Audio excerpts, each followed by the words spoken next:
Aye. Dawata. Aye. So saniku amadaru amadura gara wadi sa doctori wahunde rafure screen gurani jirani akhi wahunda rafulatani. Igolle latani.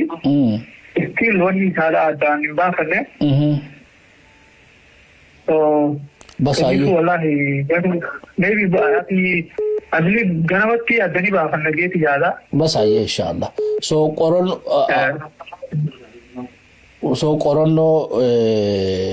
Corona गुड़ा जनी हायेगा wan irrageessan yoo rabbiin fadhe bilbileessan gaafanna amma moo wanni guddoon beekte hamilee isaa eeguudha siif jirti oromoon ati jaalattu tuni ni jirti lukurraa amma lubbuttuu si cinaa dhaabbatti kophaa hin jirtu beekte kadu'aa isa cinaa dhaabbatuu fi kasagalee isaa ta'uu fi nuti beekte haga kadiir martuudha lammada beekte fuunee barcuma kabajaa isarra bifne taaja beete mata suinufu akasha boomidi etille jala nafnu groupin tiktok illee asumani waamicha goonaa fi namu akkadan doo fi haladan doo hundaanu balisa khenya dirmachuuf ta'a biyya khaysaa fi biyya alaati raalle ni dirmannaa fi adeero bagan uu dhukkubsatee arrumaw arkudeemne chuqi hagam takka oromoo isa jaalattiinu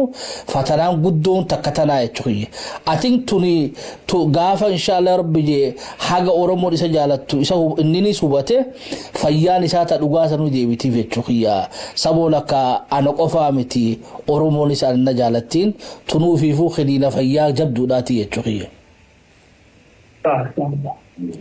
akkasiiti gaame yeroo sidaan qabadhu yoo rabbiin fade laayina kana akkamatti nu quba qabaachisi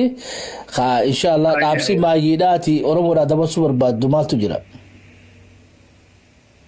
tak wallahi fayyumisa peenaan tulle waan fayyumisa guutuu tideedu isa barbaadna ayye sani ummanni keenya ka akka bira dhaabbanneetuma wanneen sanuma inshallah ayye fatihi ulfaadhu galatoom salaamu alaykum warahmatullahi wabarakatuh ayye wa alaykum salaam